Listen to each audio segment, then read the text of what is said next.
Hello and welcome to बवाल banking classes. आज हम लोग जेआईबी में जो न्यू सिलेबस के हिसाब से आरबीडब्ल्यूएम है उसमें यूनिट 4 का पार्ट 3 यानी लास्ट पार्ट करेंगे, जो कि नाम है ब्रांच प्रॉफिटेबिलिटी। तो ब्रांच ऑपरेटिंग एफिशिएंसी के बारे में बताया गया है कि जो बिजनेस ऑफ बैंकिंग है वो अब धीमे धीमे डिजिटल और टेक्नोलॉजी बेस्ड मॉडल होता जा रहा है। ठीक है, अब ट्रेडिशनल मॉडल जो है पर्सन टू पर्सन, उससे ज़्यादा इंपॉर्टेंट अब डिजिटल और टेक्नोलॉजी बेस्ड होता जा रहा है। मार्केट में कॉम्पिटिटिव बने रहने के लिए बैंक अपना क्या करते हैं कि टेक्नोलॉजी में इन्वेस्ट करते हैं, मार्केटिंग में इन्वेस्ट कर रहे हैं, ऑटोमेशन में इन्वेस्ट कर रहे हैं, साथ ही साथ सेल्फ सर्विस कैपेबिलिटीज़ को धीमे धीमे बढ़ा रहे हैं। जैसे सेल्फ सर्विस कियोस्क वगैरह हैं, उनका धीमे धीमे उनको उनको बढ़ोतरी कर रहे हैं, जिससे कि ओवरऑल जो इन्वेस्टमेंट प्रोसेस है या जो ट्रेडिशनल सिस्टम है बैंकिंग से, उससे हट करके कुछ नया किया जा सके। Also, please note that this video is for educational purpose only. Please stop the video and go through the copyright disclaimer. Setting operating targets for improvement. आजकल की डेट में बैंक जो है ज़्यादा से ज़्यादा एफिशिएंसी और कॉस्ट इम्प्रूव करने के ऊपर फोकस कर रहे हैं। हर एक इंस्टीट्यूशन यानी हर एक संस्था एक खुद में यूनिक होती है, लेकिन जो इसका इम्प्रूवमेंट अपॉर्चुनिटी है वो भी वेरी करता है बैंक टू बैंक और ब्रांच टू ब्रांच। ये कितना स्कोप है और कितना उसमें और कितना उसके पास अवसर प्राप्त है कि वो ग्रो कर सके। इंडस्ट्री का जो एक्सपीरियंस है बेसिकली वो ये बताता है कि जो कॉन्सेंट्रेटेड और केयरफुली एग्जीक्यूटेड प्लान्स होते हैं उनसे अगर सफिशिएंट सेविंग करी जाए तो सिग्निफिकेंटली फ़ायदा हो सकता है। जो आउटकम है वो हमेशा डायरेक्ट कॉस्ट रिडक्शन के एवज में रियलाइज़ नहीं हो सकते। अगर देखा जाए तो जो इम्प्रूव एफिशिएंसी का मतलब ये है कि जो प्रोसेसेस जो भी प्रक्रिया अपनाई जा रही है, एक तो वो स्केलेबल हो। स्केलेबल मतलब कि उसको बड़े लेवल पे किया जा सके, और साथ ही साथ जो फास्ट पेस ऑफ ग्रोथ है बैंक का, जो रेवेन्यू स्ट्रीम है वो बना रहे, वो बेहतर हो सके, और जो असेट बेस है वो ओवरऑल ग्रो कर सके। क्या क्या स्ट्रैटेजीज़ हो सकती हैं बैंक की एफिशिएंसी को बढ़ाने के लिए? Business realignment, channel optimisation, process cost, staff productivity, technology and automation, vendor management, product bundling and relationship pricing, cross LOB data sharing, sophisticated customer segmentation, real time cross selling upselling, innovative reward design, big data, multi channel seamless experience, instilling a culture that values efficiency. ये सब मैंने strategy बताई, इसमें से काफ़ी कुछ आप already use भी कर रहे हैं, मे बी इस नाम से ना यूज़ कर रहा हूँ। अब वैसे रियल टाइम ग्रॉस सेलिंग या अब वैसे रियल टाइम ग्रॉस सेलिंग वगैरह है ये सब, ठीक है। ये रियल टाइम ग्रॉस सेलिंग या अप सेलिंग, ये क्या है? बेसिकली जो आप थर्ड पार्टी प्रोडक्ट बेच रहे हैं वो अप सेलिंग हो गया एक तरीके से। रियल टाइम ग्रॉस सेलिंग है कि आपके वहाँ कोई आया लोन लेने आया, आपने साथ में एफडी भी उसको बता दिया, ठीक है। या कोई करंट अकाउंट के लिए आया तो आपने उसको एक क्या बोलेंगे उसको, सीसी लिमिट भी ऑफर कर दी। इस तरह से होता है, ठीक है। Factors affecting profitability of the banks in India. Profitability जो बैंक की इंडिया में है वो बेसिकली इंटरनल एक्सटर्नल दोनों तरह से फैक्टर्स उसमें रहते हैं इन्वॉल्व। जो स्ट्रेंथ है इक्विटी कैपिटल की, operational efficiency, ratio of banking sector deposit to the gross domestic product, यानी ओवरऑल जीडीपी है उससे क्या रेशियो है बैंकिंग सेक्टर के डिपॉजिट का, कॉस्ट ऑफ फंड कितना पड़ रहा है, एनपीए कितना है। ये सारे एक्सटर्नल फैक्टर्स हो गए, ठीक है, जो कि मतलब ये सारे इंटरनल फैक्टर्स हो गए। इसके अलावा कुछ एक्सटर्नल फैक्टर्स भी होते हैं जो बैंक की पॉलिसीज़ या बैंक की प्रॉफिटेबिलिटी को पे डिपेंड करते हैं, से डिराइव होते हैं देखा जाए तो। जैसे कि इन्फ्लेशन, या गवर्नमेंट की क्या नई पॉलिसीज़ हैं, मार्केट में कंपटीशन कितना है। ये सब एक्सटर्नल फैक्टर्स हैं जो कि आपकी प्रॉफिटेबिलिटी को इम्पैक्ट करते हैं।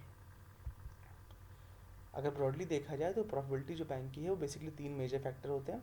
क्या होते हैं? Macro economic factor, industry specific factor, और एक होता है अदर बैंक स्पेसिफिक फैक्टर्स। तो मैक्रो इकोनॉमिक फैक्टर्स में क्या होते हैं? जो प्रॉफिटेबिलिटी है बैंक की वो जीडीपी ग्रोथ को पॉजिटिवली रिस्पॉन्ड करती है या निगेटिवली रिस्पॉन्ड करती है, ठीक है। ये देखना होता है।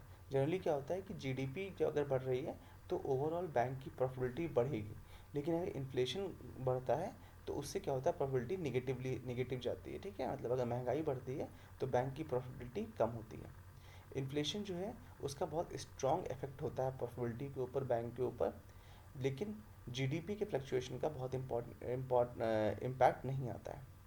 लो इंटरेस्ट रेट और साथ ही साथ मार्केट में बहुत टाइट कंपटीशन हो जाने की वजह से बैंक के ऊपर इंटरेस्ट रेट मार्जिन का बहुत ज़्यादा स्कोप नहीं रह जाता है। उनके ऊपर इतना प्रेशर होता है कि इंटरेस्ट रेट मार्जिन या इंटरेस्ट स्प्रेड जो होता है वो बहुत ज़्यादा नहीं हो पाता है, जिससे क्या होता है कि बैंक की प्रॉफिटेबिलिटी निगेटिव में चली जाती है ड्यू टू इन्फ्लेशन। ठीक है। इंडस्ट्री स्पेसिफिक फैक्टर्स क्या होते हैं? एनपीए जो है वो सबसे ज़्यादा बुरा असर जान डालते हैं बैंक की प्रॉफिटेबिलिटी के ऊपर। जो भी इनफैक्ट ओवर प्रॉफिटेबिलिटी होती भी है, वो एक तो एनपीए की वजह से एक तो ऑपरेटिंग कॉस्ट बहुत बढ़ जाती है, इंटरेस्ट रेट मार्जिन कम हो जाते हैं, प्लस जब एनपीए हो जाता है तो आपका जो प्रोविजनिंग है वो ही बढ़ जाती है, इसकी वजह से भी प्रॉफिटेबिलिटी कम हो जाती है। ये क्या है? Industry specific factors. Other bank specific factors का मतलब क्या है कि एक देखिए एक पॉजिटिव रिलेशनशिप होता है बिटवीन डिपॉजिट और प्रॉफिटेबिलिटी ऑफ द बैंक। ठीक है।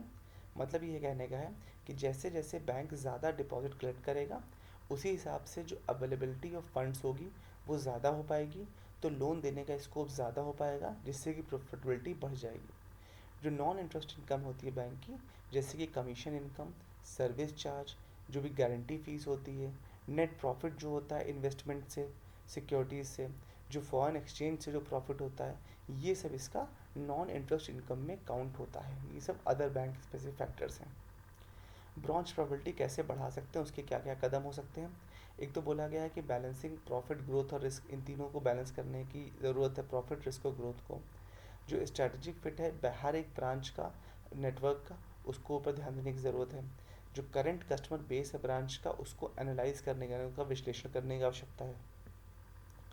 जो नए प्रॉस्पेक्ट्स क्या क्या होते हैं, नए कस्टमर्स कहाँ से, अपॉर्चुनिटीज़ कहाँ से आ सकती है, उसको आइडेंटिफाई करना। साथ ही साथ मार्केट के जो कंपटीशन जो एग्जिस्ट कर रहा है उसको एनालाइज करना या विश्लेषण करना। ब्रांच बिजनेस के लिए क्या कंज्यूमर मार्केट के लिए स्पेसिफिक गोल सेट करना। जो मार्केटिंग कैंपेन्स किए जा रहे हैं उनको बहुत इफेक्टिवली एग्जीक्यूट करना। साथ ही साथ बैंक मॉडल, फ्यूचर के हिसाब से बैंक मॉडल को रीडिफाइन करना। जो स्ट्रैटेजिक स्टेप्स ऊपर बताए गए, उसके अलावा और क्या चीज़ें हो सकती हैं प्रॉफिटेबिलिटी बढ़ाने के लिए? एक तो एनपीए रिडक्शन पे फोकस करना। दूसरा, जो नए लोन्स बांटे जा रहे हैं वो क्वालिटी लोन्स डिस्पर्स किए जाएँ। नॉन इंटरेस्ट इनकम जो हमने पहले भी डिस्कस किया, उन पे गारंटी फीस पे, सर्विस फीस पे या थर्ड पार्टी पर पे ये नॉन इंटरेस्ट इनकम जो है इस पे फोकस करना। लो कॉस्ट डिपॉजिट एक्वायर करना। ठीक है। ज़्यादातर गवर्नमेंट फंड से रहता है कि लो कॉस्ट डिपॉजिट मिल जाता है। मिनिमम कैश बैलेंस को मेंटेन रखवाना, कॉस्ट को मैनेज करना, कस्टमर रिलेशनशिप अच्छा बनाता, और ब्रांच हेड का कर्टियस बिहेवियर होना। ये सारे अदर स्टेप्स हैं। और एसेंशियल फैक्टर्स क्या क्या हैं जिनसे कि बैंक की प्रॉफिटेबिलिटी जो है कंटिन्यूसली इम्प्रूव हो सके? एक तो अपने बिजनेस में एरियाज़ लोकेट करना जहाँ पर और ज़्यादा कुशलता से काम किया जा सके, जैसे कि एडमिनिस्ट्रेशन में कुछ चेंज करना, या जनरल बिजनेस प्रक्रिया जो आप अपनाते हैं उसमें कुछ चेंज करना। केपीआईज यानी की परफॉर्मेंस इंडिकेटर्स जो होते हैं उनको विश्लेषण करना, उनमें क्या क्या कमियां हैं, उनकी क्या क्या मजबूतियां हैं, इन सबको देखना, जिससे कि उन पर और काम किया जा सके। जो क्यों जो सेल्स है वो बढ़ रही है या कम हो रही है, उस पर ध्यान देना, जिससे कि उन फैक्टर्स को पॉजिटिवली यूटिलाइज किया जा सके। जो जनरल बिजनेस कॉस्ट है उसको एसेस करना कि कैसे डिस्काउंटेड डील्स कस्टमर्स को बेटर दी जा सकें। ठीक है। स्टाफ कितना प्रोडक्टिवली काम कर सके उसके लिए रिव्यू करना। ठीक है। पावर सप्लाई कॉस्ट, ये सब चीज़ों को धीमे धीमे कम करना, और जैसे सोलर की तरफ शिफ्ट हो जाना, जिससे कि पावर सप्लाई कॉस्टिंग कम करी जा सके, जिससे कि ऑपरेटिंग कॉस्ट में कमी आ सके। रेगुलरली जो प्राइसिंग या आपके प्रोडक्ट्स की उनको रेगुलरली रिव्यू करते रहना, उनकी समीक्षा करते रहना। जो भी प्रोडक्ट मार्केट में आपने लॉन्च कर रखे हैं उनको टेस्ट करते रहना। ठीक है। जिससे कि वो कंटिन्यूसली रेलेवेंट बने रहें। जो प्रॉफिटेबिलिटी है उसको इम्प्रूव करना कैसे? अपने बेस्ट कस्टमर्स के द्वारा अपसेलिंग करके, या क्रॉस सेलिंग करके, या अपने पोर्टफोलियो को डाइवर्सिफाई करके। जो भी एरिया ऑफ एक्सपेंडिचर हैं उनको आइडेंटिफाई करना, और साथ ही साथ सप्लायर्स हैं उनके साथ बारगेन करना, जिससे कि आप कम रेट पे बेहतर सर्विसेज प्रोवाइड कर सको। सप्लायर्स के साथ लॉन्ग टर्म डील्स करना। ठीक है। जिससे कि बेहतर प्रोडक्ट नेगोशिएशन हो सके।